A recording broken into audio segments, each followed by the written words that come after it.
성도 여러분 안녕하십니까? 2021년 새해 제1과 안교교과 이사야라는 제목으로 하나님의 말씀을 공부하도록 하겠습니다. 교과의 총론은 내 백성을 위로하라 라고 하는 제목으로 하나님의 말씀을 공부하도록 하겠습니다. 먼저 이 교과 책을 집필하신 분은 로이 게인 박사님이신데 앤드루스 대학의 구약학 교수로서 봉직을 하고 계시고 우리 재림교회의 교수님으로서 세계의 석학으로 인정받으시는 그 훌륭한 교수님이십니다. 아버지 어린 게인 목사님도 교수님으로 구약 학계 내에 큰 공헌을 하셨고, 우리 로이 게인 목사님은 특별히 성소론에 아주 깊은 조예를 가지고 계시고, 얼터 콜이라고 하는 그런 역작을 또 집필하기도 하셨습니다. 한국어로 성서로부터의 부르심이라고 하는 그런 제목으로 번역 출판이 되기도 하였습니다. 이 교수님께서 집필하신 이번 2021년 제1기 이사야서의 책을 공부함으로 인해서 하나님께서 패역하고 또 타락하고 하나님으로부터 돌아선 이스라엘 백성들을 얼마나 사랑하시고 그들을 위하여 아낌없는 그분의 십자가의 그런 상징적인 모습들을 보여주시는지 이번 교과를 통하여 큰 은혜를 받을 수 있는 시간이 되었으면 좋겠습니다. 자, 그럼 먼저 제1과 정체성의 위기라고 하는 제목으로 이번 교과를 시작하도록 하겠습니다. 기억절은 여호와께서 말씀하시되 오라 우리가 서로 변론하자. 너희의 죄가 주홍 같을지라도 눈과 같이 희어질 것이요 진홍같이 붉을지라도 양털같이 희게 되리라. 이사야 1장 18절 말씀. 지금 정체불명의 백성이 된 이스라엘 백성들을 향하여 하나님은 너희들은 과연 누구냐라고 질문을 하고 계십니다. 재림교회의 큰 정체성의 위기를 맞이하고 있는 이때에 교과가 아주 적절하게 집필이 되었다고 생각을 합니다. 이스라엘 백성들은 이사야가 복음을 외칠 그때에 가장 큰 위기 가운데 그들은 그들 자신이 누구인지를 그 정체성을 잃어버린 그런 상황 가운데 있었습니다. 아일랜드 시골의 소떼들은 자신의 주인이 누구인지를 알고 또 상점에서 수많은 사람들이 지나가는 한복판에 있는 소년도 그 수많은 여인들 가운데 자기 엄마가 누구인지를 분명하게 아는데 이스라엘 백성들은 그들의 주인이 누구인지를 잊어버렸다는 것입니다. 그래서 하나님께서는 오늘 우리의 영적인 상태를 묻고 계시며 정말 너희들은 도대체 누구냐라는 질문을 던지고 있는 것입니다. 이를 소지를 보시면 하늘이여 들으라 라고 하는 그런 제목의 이사야 1장 2절의 말씀을 주셨는데, 하늘이여 들으라 땅이여 귀를 기울이라 여호와께서 말씀하시기를 내가 자식을 양육하였거늘 그들이 나를 거역하였도다. 이사야 1장 2절의 기별의 핵심이 무엇인가? 기별의 핵심은 하나님의 마음은 찢어지게 아프다는 것입니다. 이스라엘 백성들을 하나님께서 선택하셨고 그 백성들을 통하여 전 세계에 그리스도의 복음을 전하는 것이 하나님의 포부였는데 이스라엘 백성들은 그것을 거절했다는 것입니다. 하나님의 마음이 얼마나 아픈지 하늘과 땅이 증인이 된다는 사실을 성경은 기록하고 있는데 이사야는 그 기별을 기록하였습니다. 고대 근동 지역에서 어떤 정치적인 조약을 맺을 때 왕들은 그 거룩한 계약 앞에서 자신의 신들을 증인으로 불렀다고 합니다. 그런데 하나님은 이사야 선지자를 통하여 이스라엘 백성들에게 기별을 주실 때 하늘과 땅을 증인으로 불러서 그 증인의 역할을 수행하게 하셨다는 것입니다. 그런데 이스라엘 백성들은 범죄한 나라요, 허물진 백성이요, 행악의 종자라는 것입니다.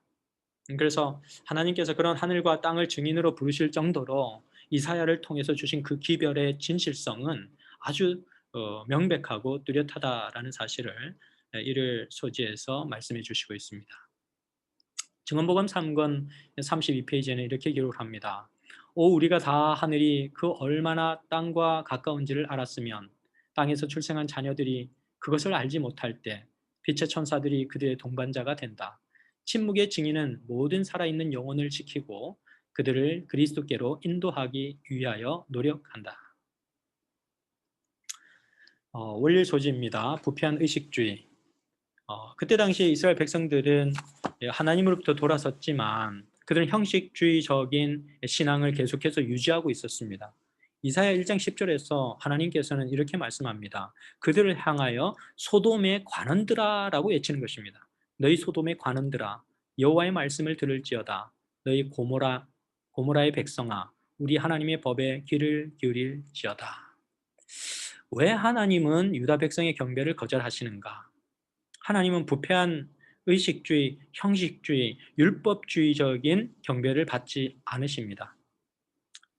이스라엘 백성들이 예배하러 주님 앞에 나오는데 정작 그들의 예배 속에 그들의 손에는 뻘건 피가 가득하였기 때문이었습니다. 스스로와 또 같이 함께하는 공동체에 폭력을 가하고 억압을 가하고 학대를 가했던 그들이 예배의 모습으로 나왔을 때는 거룩한 모습으로 나왔지만 사실 그들의 손에는 피가 흥건하게 묻어 있었다는 것이죠. 언약 공동체의 다른 구성원들을 학대했고 미워했고 고통을 주었고 그들을 압박했고, 그런데 그것은 사실 자신의 이웃이나 친척이나 가족이나 또 다른 공동체를 학대한 것이 아니라 사실은 여호와 하나님을 경멸한 것이 되기 때문이었습니다. 그래서 성경은 다른 사람에 대한 죄는 곧 하나님께 대한 죄라고 규정하고 있습니다. 그래서 하나님께서는 그들의 예배를 받으실 수가 없었던 것입니다. 예배는 하나님과 우리의 관계가 뚜렷하게 지속될 때, 그리고 우리와 우리 사이에 서로의 관계가 뚜렷하게 언약의 관계로 지속될 때에만 유효한 것이기 때문이었습니다. 그래서 관계를 파괴한 채 드리는 예배는 하나님께서 받으실 수 없다라는 사실을 원려의 소지에서 분명하게 하나님은 우리에게 말씀하고 계시는 것입니다. 교회증은 2권 25페이지에 좋은 열매는 그리스도께서 우리에게 맺으라고 요구하시는 것이다. 선한 말, 자선의 행위, 가난한 자와 고통당하는 자를 동정하는 것이다. 시리와 슬픔으로 눌린 마음을 동정하게 되고 궁핍한 자에게 나누어 주며 벗은 자를 입히며 나그네를 집안에 들이고 마음으로 받아들이면 천사들은 매우 가까이 머물 것이며 하늘에서는 응답의 선율이 울려 퍼질 것이다. 다음은 화요일 소지인데요. 용서에 관한 변론입니다. 오라 우리가 서로 변론하자. 너희의 죄가 주홍 같을지라도 눈과 같이 희어질 것이요 진홍같이 붉을지라도 양털같이 희게 되리라. 이사야 1장 18절 말씀. 여기 나와 있는 주홍 같다 그리고 진홍같이 붉을지라도 라고 하는 말은 앞서 얘기한 함께하는 공동체에 대한 학대, 압박 그런 것이었습니다. 그래서 그들의 손에 피가 가득했기 때문에 그 죄는 주홍 같은 것이었습니다. 그런데 그러할지라도 하나님께서는 그들을 위한 용서를 예비하고 계시고 준비하고 계신다는 사실을 이 성경절 말씀은 보여주고 있습니다. 하나님은 유다 백성을 사랑하시지만 그들이 하나님과의 언약과 계약에 대한 그런 확실한 위반적인 사실을 확실하게 증거를 제시해 주시고 계십니다. 그리고 그들에게 그 자신들이 하나님과의 언약으로부터 위배됐다는 사실을 분명하게 깨닫도록 하시고 그들에게 개혁을 요구하시는 것입니다. 그러나 하나님께서는 그 경고의 기별을 주실 때에 그들에게 개혁을 하라고 호소하실 때에 절망을 주시기 위함이 아니라 그들에게 희망을 주시며 그들을 변화시킬 것에 대한 그러한 약속을 주십니다. 그래서 하나님은 용서를 예비하고 계시고 준비하고 계시고 그들이 돌아올 것을 애타게 촉구하시는 것입니다. 그래서 그분의 날카로운 경고의 목적은 결코 그들을 거절하거나 그들을 자르거나 그들을 심판하겠다고 하시는 것이 아닌 그들의 삶을 진정으로 주님께로 돌이키고자 하는 회개를 촉구한다는 사실을 우리는 확인하게 되는 것입니다. 오늘 여러분들의 삶의 부족한 모습이 무엇이며 하나님의 사랑으로부터 돌아선 여러분들의 삶이 무엇인지, 하나님의 언약 관계 가운데서 여러분들께서 지키지 못하고 있는 것은 무엇인지 다시 한번 생각하시면서 너희 죄가 주홍 같을지라도 눈과 같이 희어질 것이요 진홍같이 붉을지라도 양털같이 희게 되리라는 그분의 초청의 말씀에 응답하시는 여러분과 제가 되시기를 간절히 바랍니다. 교회 증언 사권 294페이지에 구주는 긍휼과 사랑이 충만하였다. 그분은 그들의 죄가 아무리 크다 하더라도 진정으로 뉘우치는 사람을 결코 내쫓지 않으신다. 그러나 그분은 모든 종류의 위선을 심하게 견책하신다. 그분은 사람의 죄들을 잘 아시며 그들의 모든 행위를 아시고 그들의 은밀한 동기를 읽으신다. 그렇지만 그분은 죄악 가운데 있는 그들로부터 돌이키지 않으신다. 그분은 단언하시며 죄인들과 변론하신다. 아멘. 수혈 소지 먹을 것인가 먹힐 것인가. 너희가 즐겨 순종하면 땅의 아름다운 소산을 먹을 것이요 너희가 거절하여 배반하면 칼에 삼켜지리라. 여호와의 입의 말씀이니라. 이사야 1장 19절에서 20절 말씀. 이사야 1장 19절에서 20절의 기별의 핵심은 하나님은 순종과 불순종에 따르는 뚜렷한 결과를 제시하신다는 사실입니다. 이스라엘 백성들이 하나님의 법에 순종하면 아름다운 소산을 먹을 것이요 그분의 뜻에 불순종하면 칼에 먹힐 것이라는 메시지입니다. 그래서 먹을 것인가 먹힐 것인가. 하나님의 백성에게는 중간지대가 없다고 하는 것입니다. 하나님의 언약의 조건을 잘 지켰을 때 하나님은 그들의 백성에게 생명과 복을 약속하셨습니다. 그러나 그 언약의 조건을 어겼을 때 사망과 저주가 이르겠다고 하시는 그런 분명한 말씀을 이스라엘 백성들에게 주시고 계십니다. 선택은 우리의 몫입니다. 그때 당시 이스라엘 백성들에게도 그들의 선택이 그들의 몫이었고 오늘 우리에게도 무엇을 선택할지는 우리의 몫입니다. 하나님은 우리에게 자유의지를 통하여 그 선택의 몫을 생명과 복으로 선택하게 되시기를 간절히 원하고 계시는 것입니다. 증언봉감 3권 39페이지에 하나님은 충성된 청지기 노릇하기를 거절하는 이들에게 복을 주실 수가 없다. 우리는 정도가 다른 여러 형태의 재난들이 땅에 임하는 것을 본다. 그 이유가 무엇일까? 제어하시는 하나님의 능력이 작용하고 있지 않기 때문이다. 사랑하는 성도 여러분, 우리의 삶의 고통과 슬픔과 암울함을 제어하시는 하나님의 능력을 바라고 기도하고 구하게 되시기를 간절히 바라겠습니다. 목요일 소지는 불길한 사랑의 노래입니다. 나는 내가 사랑하는 자를 위하여 노래하되 내가 사랑하는 자의 포도원을 노래하리라. 내가 사랑하는 자에게 포도원이 있으며 심히 기름진 사내로다.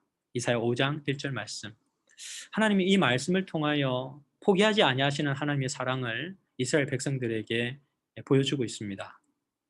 하나님은 이스라엘 백성들이 자신이 어떠한 상태에 있는지 객관적으로 자기 자신을 보지 못하고 있을 그때에 객관적으로 거울을 비춰주셔서 그들의 상태가 어떠한지를 인정하고 또 확인하도록 도와주십니다. 그러나 그들의 객관적인 상태를 알고 그들이 절망에 빠지기를 원하시지 않습니다. 그래서 하나님은 이스라엘 백성들에게 사랑의 노래를 불러주십니다. 그 사랑의 노래를 통하여 하나님께서 얼마나 그들을 사랑하셔서 그들의 삶의 변화를 축복하고 계시는지를 알게 하시는 것이죠. 그리고 하나님은 이스라엘 백성들이 아무리 죄악 가운데서 하나님으로부터 얼굴을 돌렸다 하더라도 단번에 그분의 보호를 제거해 버리지 아니하신다는 사실입니다. 끊임없이 그들에게 용서의 기회를 제공해 주시고 그들로부터 사랑의 반응을 이끌어내시고자 하시는 것입니다. 하나님은 우리가 그분의 호소에 반응하는 한 우리를 결코 끊어버리지 아니하신다는 사실입니다.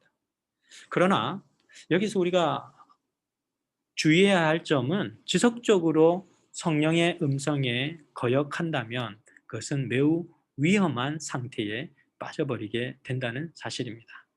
사랑하는 성도 여러분, 여러분들이 현재 삶 가운데 어떠한 위치로 살아가는지 잘 모르지만 정말 하나님의 사랑과 은혜의 시기가 아직도 지체되고 있을 이때에 하나님께서 주시는 참된 호소의 소리에 응답하시고 하나님께로 발걸음을 옮기시는 여러분과 제가 되기를 간절히 바라겠습니다. 그분은 그들이 열매를 맺음으로 당신을 영화롭게 하기를 기대하셨다. 그들은 하나님 나라의 원칙을 드러냈어야 했다. 그들은 타락하고 사악한 이 세상에서 하나님의 성품을 나타냈어야 했다. 사랑하는 성도 여러분, 이것이 우리가 마지막 시간에 이러한 안타까운 음성의 소리를 듣지 않도록 지금 이때에 하나님과 연합하고 하나님의 은혜에 의해서 성령께서 맺으시는 열매들이 우리의 생각과 언어와 삶 가운데서 나타나게 되기를 간절히 바라겠습니다. 마지막 말씀을 요약하면서 금요일 소지를 화이트 주석 이사야 1장 4절 말씀 기록한 부분을 읽어드리겠습니다. 하나님은 믿는다고 공언한 사람들이 하나님을 떠났다. 그래서 그들은 지혜를 잃고 그들의 이해력은 왜곡되어 버렸다. 그들은 원시치 못하였는데 이는 그들이 옛 죄의 씻어버림을 잊었기 때문이다. 사랑하는 성도 여러분, 우리가 단 한 가지 실패하지 않을 수 있는 가장 유일한 힘은 과거에 우리 죄를 용서해 주시고 우리를 이끌어 주신 그 하나님의 선하신 손길을 잊어버리는 것 외에는 우리가 미래를 위해서 두려워할 것이 아무것도 없다라고 말씀하셨습니다. 옛 죄의 씻어버림을 십자가에서 이루어주신 그리스도의 사랑을 여러분 잊지 마시고 오늘 우리에게 호소하시는 하나님의 그 사랑의 초청에 기쁨으로 응답하시고 반응하시는 여러분과 제가 되기를 간절히 바라면서 2021년 새해는 우리 주님께 더욱더 기쁨으로 반응하며 주님의 사업을 위하여 열심히 전진하는 여러분과 제가 되기를 간절히 바라면서 오늘 교과 내용을 요약하고 마치도록 하겠습니다. 감사합니다.